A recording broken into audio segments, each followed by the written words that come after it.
Hello everyone and welcome back to my channel Edmond Mindaros, and for today's quick tutorial, and I'm going to show you guys on how to resolve if your external USB mouse is not working properly on your laptop.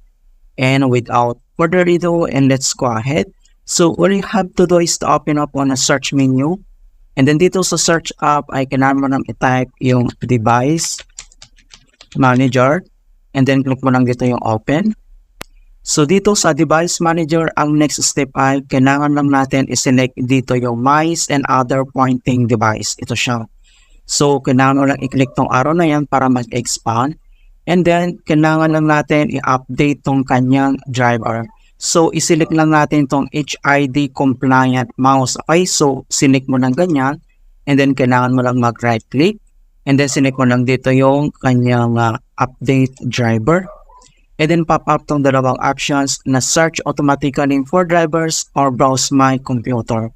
So select ka lang dito sa dalawa. And then kailangan lang natin i-select dito yung search automatically and then tap lang natin yan.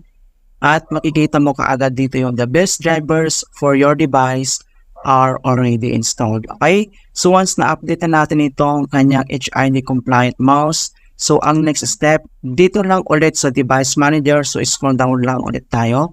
And then kailangan mo lang i-select dito yung universal serial bus controllers. Okay? So i-click mo yung arrow na yan para mag-expand.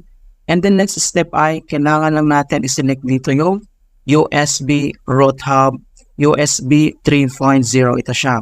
So ang gagawin natin dito ay kailangan mo lang i-select and then kailangan mo lang mag-right click. And then select mo lang dito yung properties.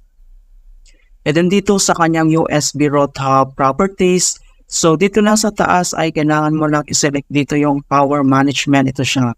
So i-click mo lang ganyan.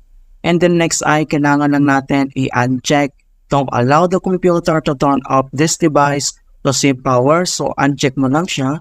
And then kailangan mo lang i-click tong okay. And then next step ay cross lang natin tong device managers. And another solution na pwede natin gawin. So, dito lang ulit sa search menu. And then, kailangan mo lang i-type dito yung control panel. And then, click mo lang dito yung open. And then, next step, dito lang sa taas ay kailangan mo lang i-click tong category. So, click mo lang ganyan. And then, select mo lang dito yung large icons para makita mo lahat yung settings. And then, next step ay kailangan mo lang i-select dito yung power options. Ito siya. So, i-click mo lang ganyan. And then next step, dito sa kanyang choose or customize a power plan. And then under dito sa selected plan, and dito lang sa right side, kailangan mo lang select dito yung change plan settings. Okay, so click mo lang ganyan. And then next step, dito sa change settings for the plan.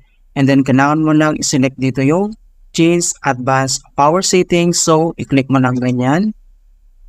And then pop up itong kanyang power actions. And then next step, dito lang sa advanced settings. And then kailangan mo lang i-select dito yung PCI Express. Ito siya. So i-click mo lang tong plus sign. And then next step, dito lang sa link state power management.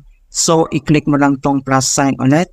And then dito lang sa kanyang on battery maximum power saving. So i-click mo lang ito. And then kailangan lang natin i-turn off. And then dito naman sa kanyang plugin, so same, i-click mo lang yan. And then kailangan ulit natin itong i-turn off. Okay? So once na-turn off mo na siya, and then click mo lang itong apply, and then click mo lang itong okay.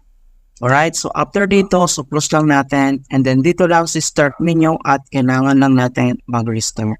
Okay, so ganun lang po kasimple on how to fix external USB mouse doesn't work on laptop. And please don't forget to like this video, subscribe to my channel for more quality content. Thank you guys and see you in my next tutorial.